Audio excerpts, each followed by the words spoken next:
Good evening. My name is Aaron Tuckfield. I'd like to welcome you to the Zoning Board of Appeals meeting for Thursday, May the 6th. The time is 7:02.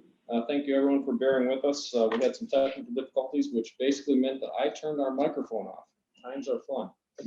That being said, I'm going to get us into the agenda this evening. I've called us to order and I'm going to move on to roll call. I'll be calling the roll this evening because our secretary is operating remote. And I'll be calling all the roll call votes this evening as well.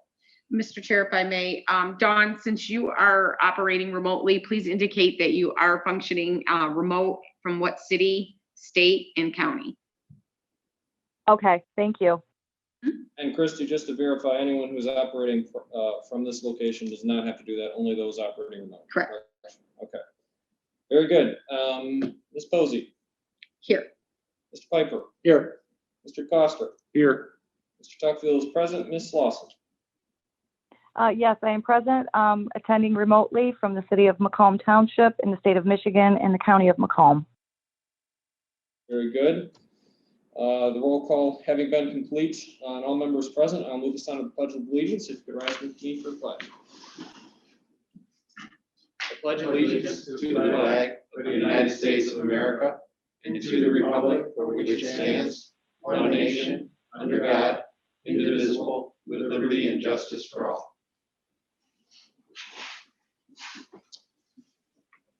Next item is item 4.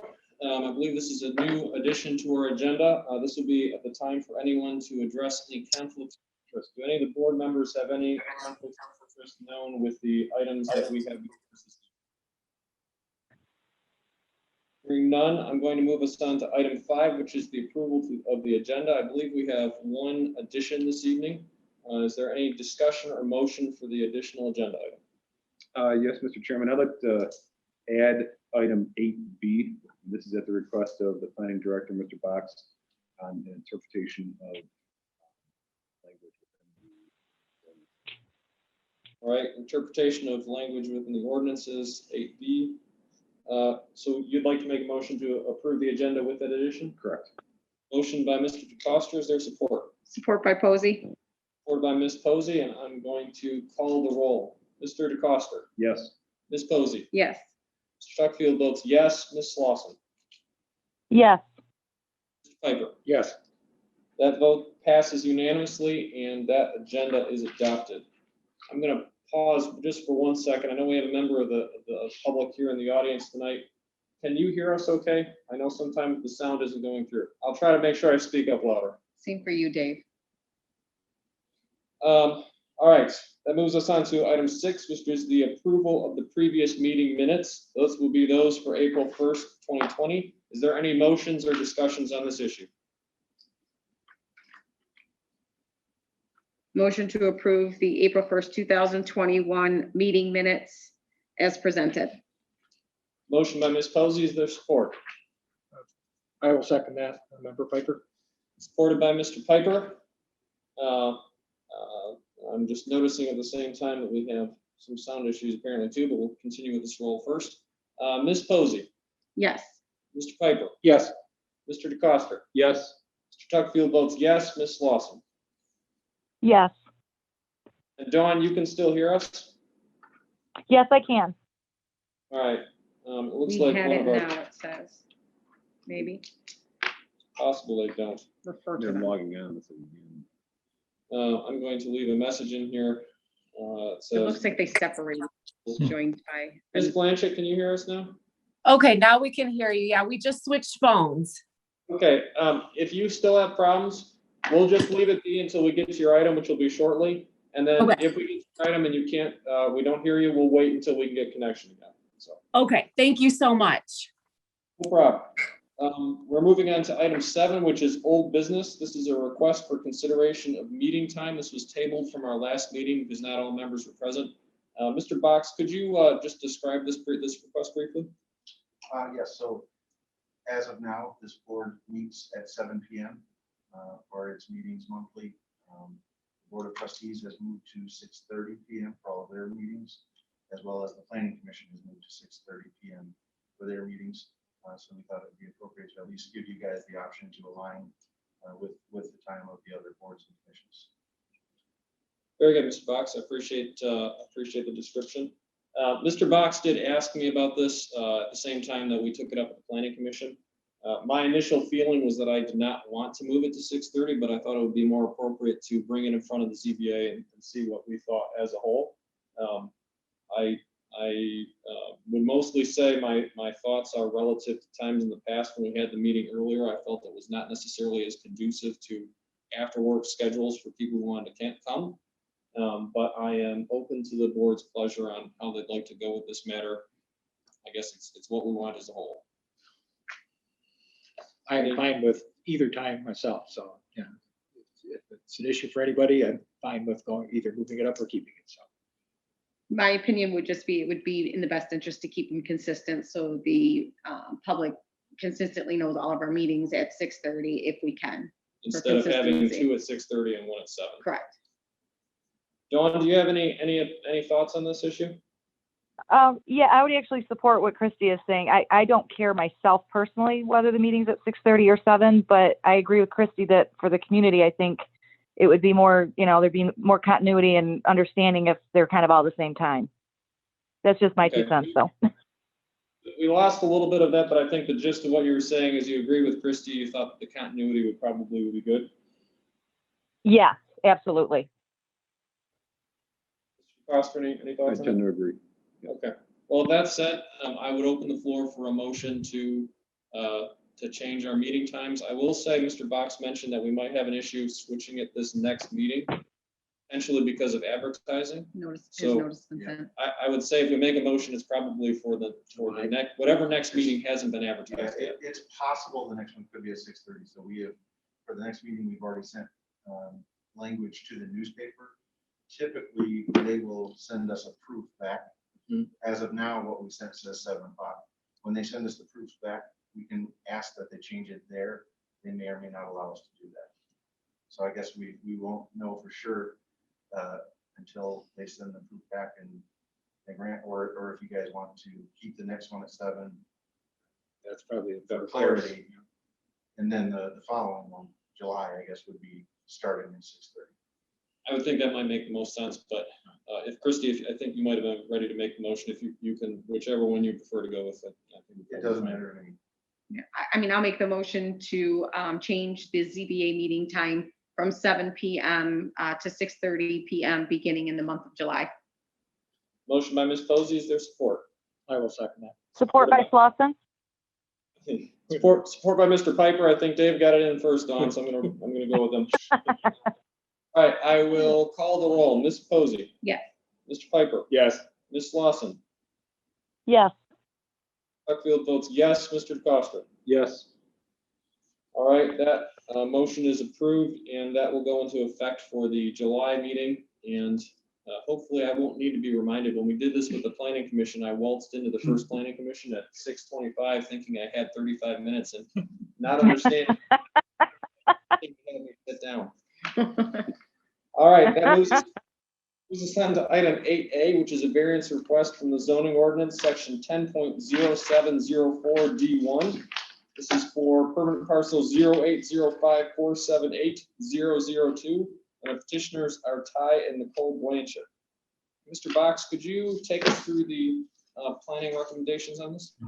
Yes, I am going to share my screen here, so bear with me for a second. Josh, while you do that, I'm just going to remind you have to speak loud. Okay. I'm going to share my screen. Hopefully, everyone can see that now. You guys all see the screen now? Yes. Okay, so as you mentioned, this is a request for variance for a pool, the location of a pool. Property is located in the Wolverine Country Club subdivision near 25 and Luckman.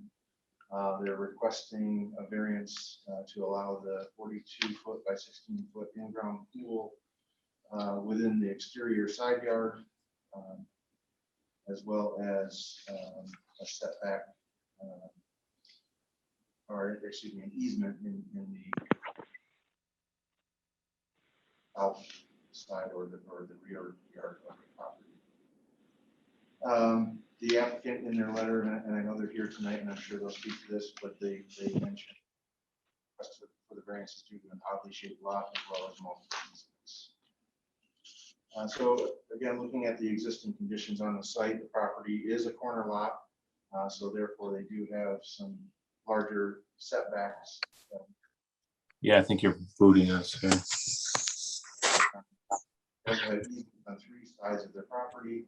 And the rear property line. And you can see the dimensions of those here on your screen.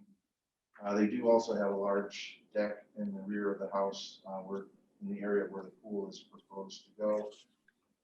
So the proposed site, as you see in the pink area here on your screen, the area of the proposed pool would go into the easement on the rear of the property line and on the side yard setback. And it's 4 feet into the easement and 10 feet into the side yard setback. That's the variance that they are seeking. In reviewing this internally, I guess our position is that I think we would like to hear from the petitioner what the actual difficulty or practical difficulty is, why they need to put it where they have it located. They do have a large deck. We do understand that there's easements, but this is at the same time, this is a very large pool, much larger than many that we see in front of us. Is there another way to reconfigure the pool? I know that, again, if you look at your screen, the square, I'm not sure, can you guys see the cursor on my screen? Yeah. Yes. Yeah. So the square here represents kind of the step-in area of the pool. Just quickly looking at this, I think you should, south side, you would then create.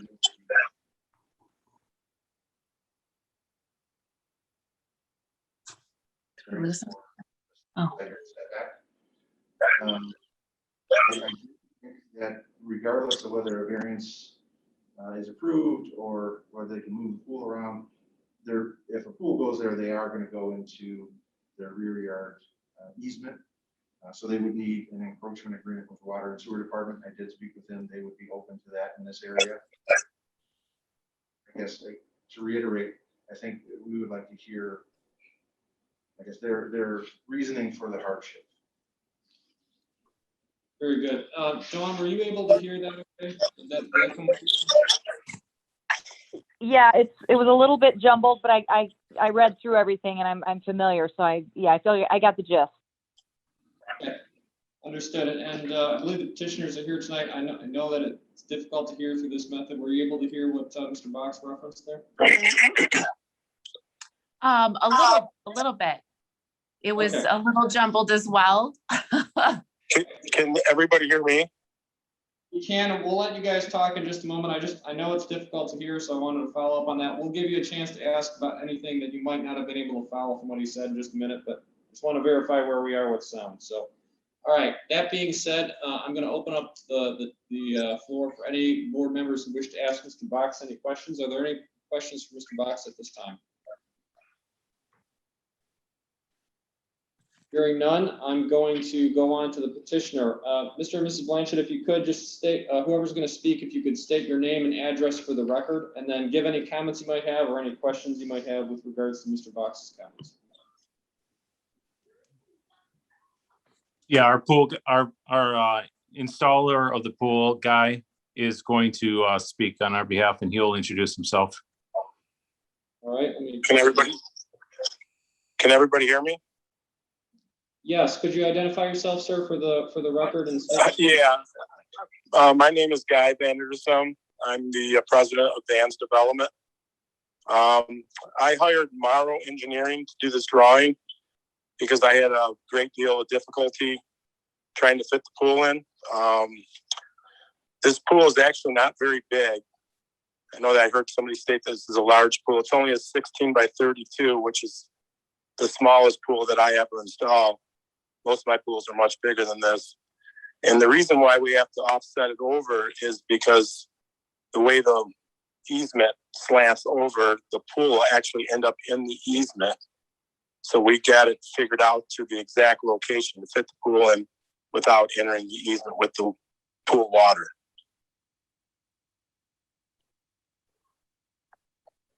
So I don't know how we could even move, I don't even know how we can move it over towards the east and without making the pool much smaller.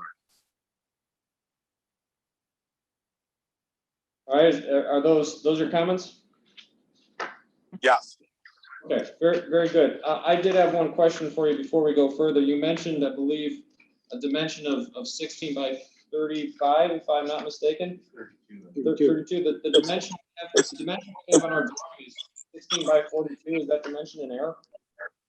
Well, you got the steps, you can't count the steps. The actual pool is a 1632, and then there's steps to enter into the pool.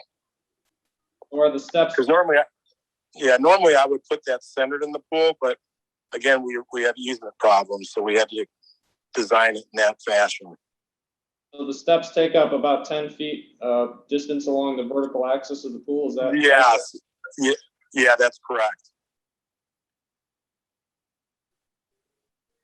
So the 16 by 32 is the actual swimming area. Any questions for the petitioner by the board? I have one, Mr. Tuckfield. Go ahead, Mr. Coster.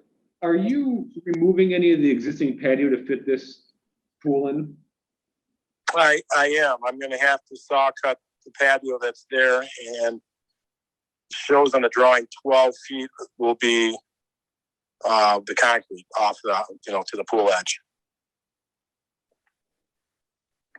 I also have an elevation problem too, so I have to step down to get to the pool. So that's why I did the 12 feet, because actually 10 feet will be raised and then it drops down to the pool elevation. So they need a little bit of a, pool deck to walk around.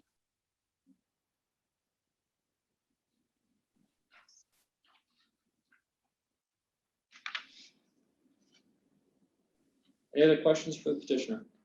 Not the petitioner. I guess maybe one more for me. Is any of the actual pool structure going to be within the easement, or is it just the concrete? Or Yeah, just the concrete. That's I designed it so we wouldn't have any of the pool in the easement. It'll just be a portion of the concrete on it's just on the. If you can see the drawing, I'm not sure if you guys are looking at it, but where it says 8'4" from the easement, the concrete there, that's kind of the only area that's going to be encroaching into that easement with the concrete. And that's what the dash line is.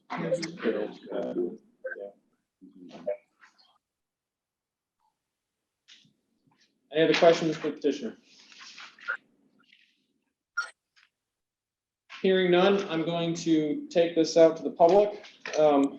Mr. Orlando, per our conversation at the planning commission, I'm not sure if CBA bylaws require me to make a motion. Would you prefer that I motion to go to public? Or? I haven't reviewed the bylaws either for the ZBA, so I can't. I'm just going to operate them the way we have been, and we'll have to have that conversation. Very good. Okay.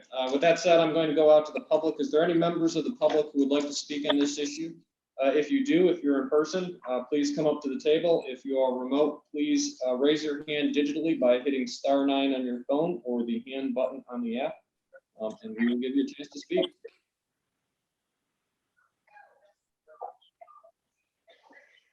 I think digitally we only have staff. And if you don't wish to speak, I think we'll move on. With that said, if there's no with no objections, I'm going to close the public portion. I'm going to bring it back to the board. Is there any questions for Mr. Box or petitioners, or any motions that are wanted to be made? Mr. Chairman, if I may. Go ahead. Mr. Box, so does that mean that the water and sewer has to sign anything if it indicates they have to approve the encroachment into the easement? So is there an agreement they have to sign? There's an agreement that they would have to sign, water and sewer, that they're encroaching into the easement. Typically, what those agreements state are that if for any reason water and sewer needs to get into that area and they have to tear out some of the concrete that is in the easement, the homeowner is responsible for replacing that, not the water.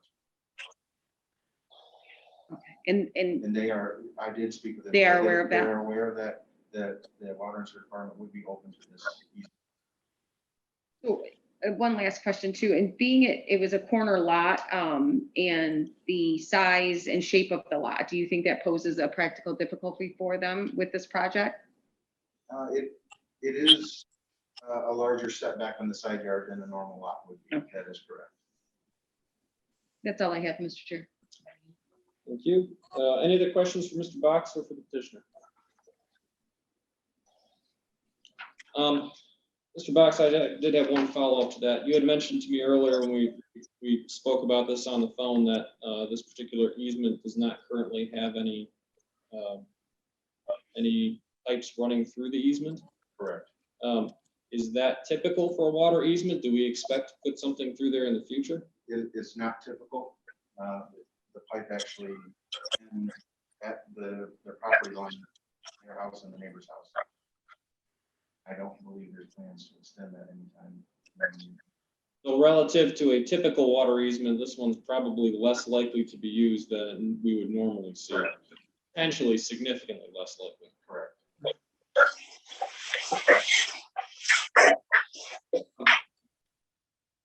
The only comment I would have is we have seen pools like this and the step area notwithstanding, the normal area of the pool seems like it could potentially fit within the standard confines of the lot. Obviously, it is a non-square lot size. I'm not sure that I've seen the practical difficulty, but that's just maybe my opinion. Bring it back to the board. Is there any further comments or motions on this item? I'll make a motion. Based on the efforts that the petitioner has made to cut back the patio and to make things work, and with the practical difficulty of the side yard, while the front setback and the multiple easements on the property, I would make a motion to approve the variance. All right, motion by Mr. DeCoster. Is there any support? Member Posey, seconds. Support by Ms. Posey. I will call the roll list. I should check. Is there any discussion on the motion? Dawn, are you okay? You hear everything? You're good moving forward? Yep, I'm on board. I've heard everything. Yep. All right. I'm going to call the roll then. Mr. DeCoster, Yes. Ms. Posey, Yes. Mr. Piper, Yes. Chucky, no, Ms. Lawson. Yes. All right. Passes 4-1. That variance has been approved. Thank you very much for coming in. I hope that all goes well for you guys. Thank you so Thank you very much. much. Appreciate it. Appreciate it. Thank you. All right, that takes us on to the new agenda item, which is item 8B. This would be an interpretation of the zoning ordinance. Mr. Box, could you take us through this, please? Yes, I am going to share my screen right here in 1 second. You guys can all see my screen now? Yep. Yep. So Mr. Thompson here actually brought this to our attention in the process of looking at a potential future development. In particular, this is with regards to section 10.0352, housing for older persons, where the minimum side yard setback is 50 feet.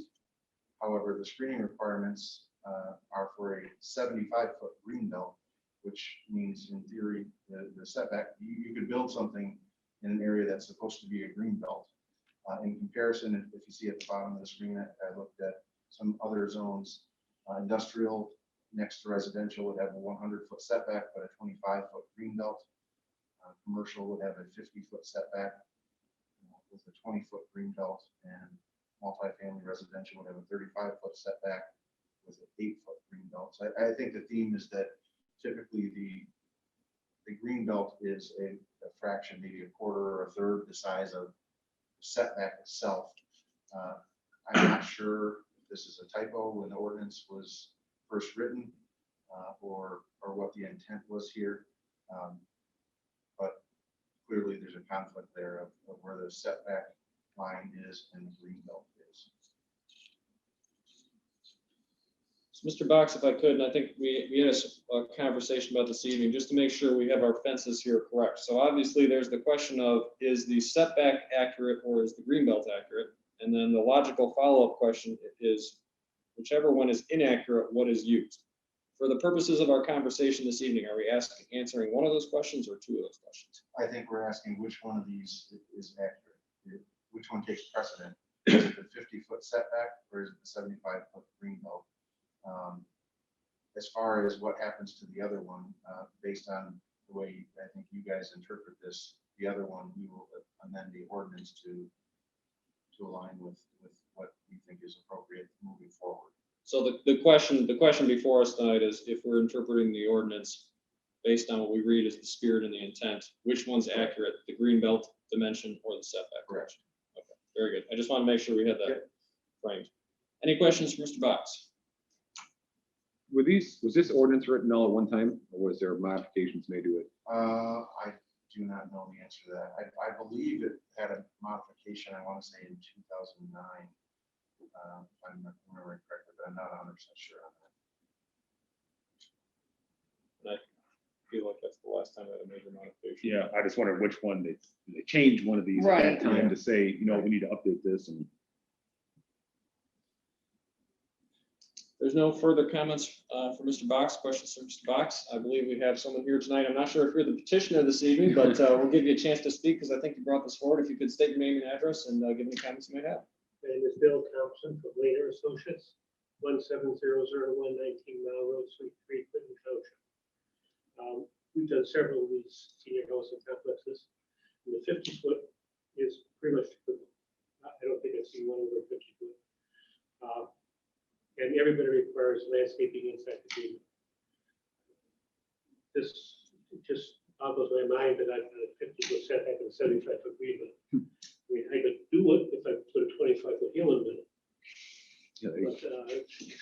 But it's just, I'm asking for clarification. Sure. I do believe that 50 foot would be appropriate.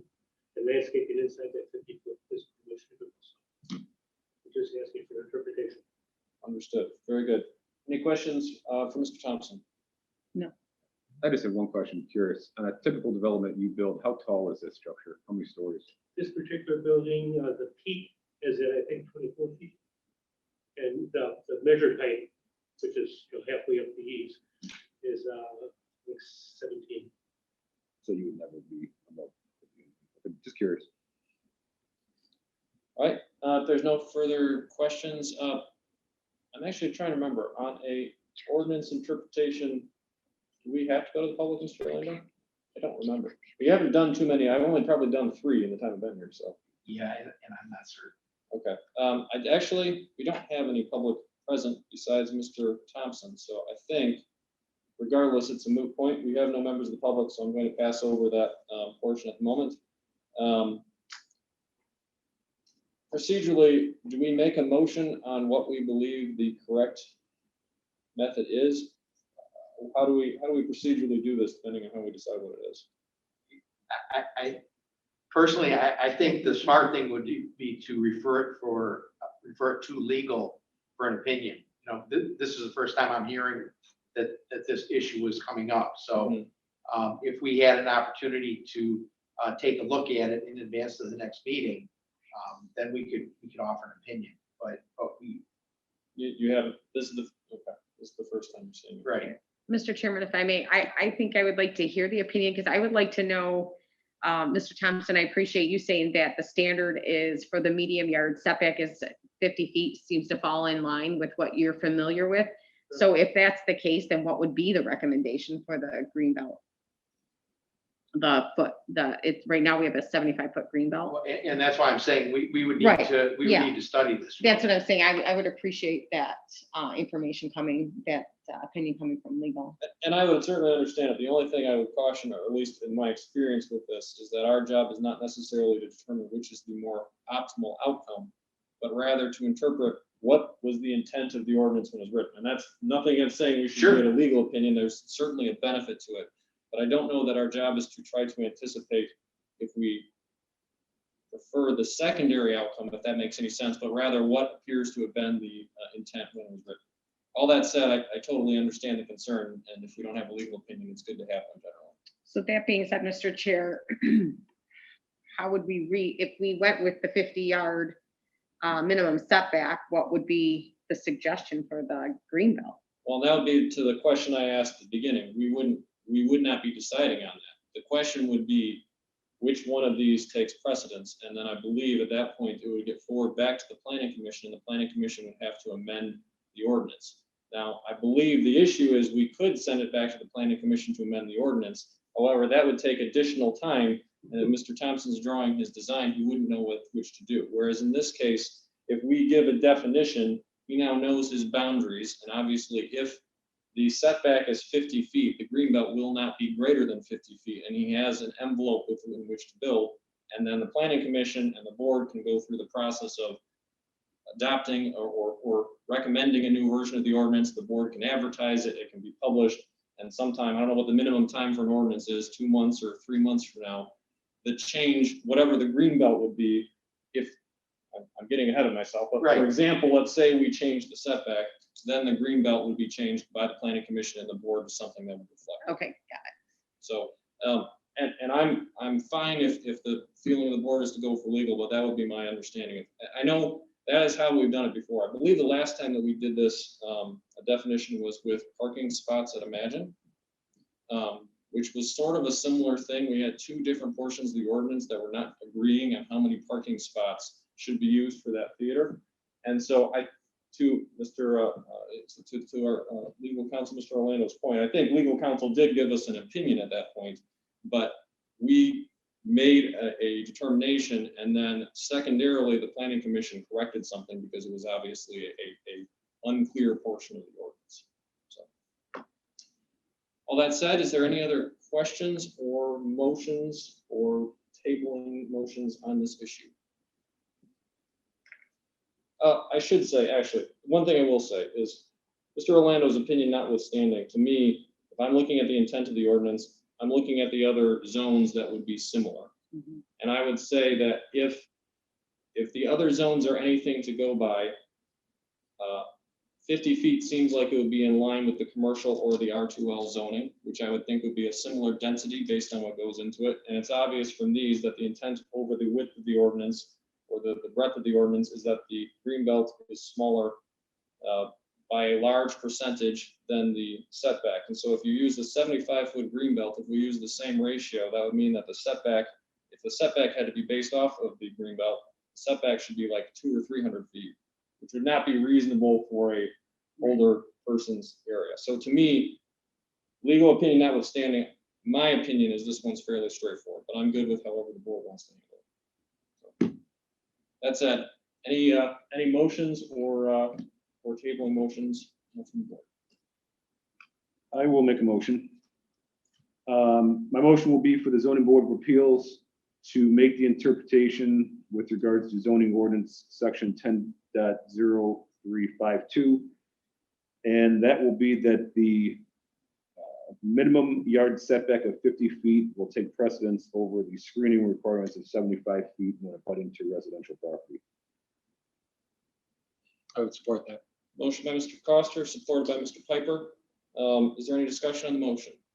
Mr. Chair, do you need to include any language for the, for this to be reviewed, to be amended with the planning commission? I don't believe so. I believe that would be, contingent on Mr. Box and myself to convey to the planning commission and to take that up. Yeah. The only thing that I would add is that this would be contingent upon no legal issues found by Mr. Orlando and his firm that would significantly change it. I don't know what the rules are with interpretations. Can we reinterpret if we found one way and decide at some point later we have to determine differently? That's a question I think I would defer to Mr. Orlando. I think we're gonna have to take this one a little bit at a time. Okay. I think the concept of, as the motion was made, to note that the 50-foot setback takes precedent. At this time, moving forward, then the green belt, since it's a bigger number, would also have to be 50 feet. But at least it gives him a spot where he can start drawing. And in the meantime, we can work on amending the ordinance. And he knows that the green belt is not going to be more than 50 feet. It's likely going to be less than 50 feet. And that way he can move forward and we can move forward at the same time. And obviously, Mr. Thompson understands that we'll do the best we can, but if we have legal issues, if we find we have legal issues and we have to go back to something, we're gonna do the best job we can. Okay, any other discussion on this motion?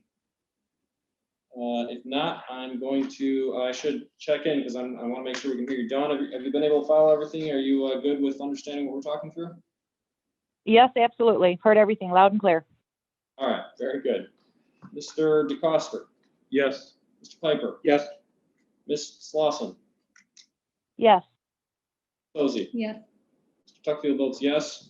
That motion is approved or passed, and I believe that gives Mr. Box his definition.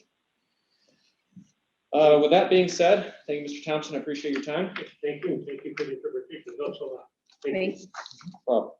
That moves us on to item 9, which is public comments. I believe we only have one member of the public, which is Mr. Thompson, and I believe he's leaving, so we are going to move on to the next item, Cba member comments. Is there any members of the ZBA who would like to comment at this time? Hearing none, I will move it on to the planning director comments. Mr. Box, do you have any comments for us this evening? Not this evening. Actually, there is one thing I should mention under member comments. I'm going to use my prerogative as the chair to break the rules for a second here. We've been going through our bylaws at the planning commission level. Mr. Orlando has actually been talking with us. He's been the last couple of meetings. We've had some pretty good debate on various parts of it. It's made me think about our ZBA bylaws. We've gone over them, but we've not gone over them heavily for a while. And my thought is I'd like to wait until planning commission is done and we have some sort of base, and then maybe take a look at those bylaws versus ours, and similar to what we did tonight with timing, make sure there aren't anything that we want to transfer over. There are things specific to planning commission that won't apply to us here, but there are procedural things that I think would be useful to make sure they're consistent across. And once we've argued through them, I think we're in our 3rd meeting debating them at this point. So You're going on number 4. yeah, we've had a few, so I figure we might as well let that process die, and then we can look at those here, see if there's anything we want to take away from them. So that'll be coming up. I'm not sure when that's going to be done, but I think when it is, I'm going to be asking Mr. Box if he can put that on the agenda so we can check it out. That was all I had. If there's no other comments or discussion, I will entertain a motion for adjournment. Member Posey moves to adjourn. Motion by Ms. Posey. Is there support?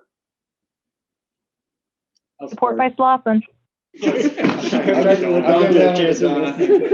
Motion by Ms. Posey, support by Ms. Lawson. I'm gonna call the roll. Ms. Posey. Yes. Ms. Lawson. Yes.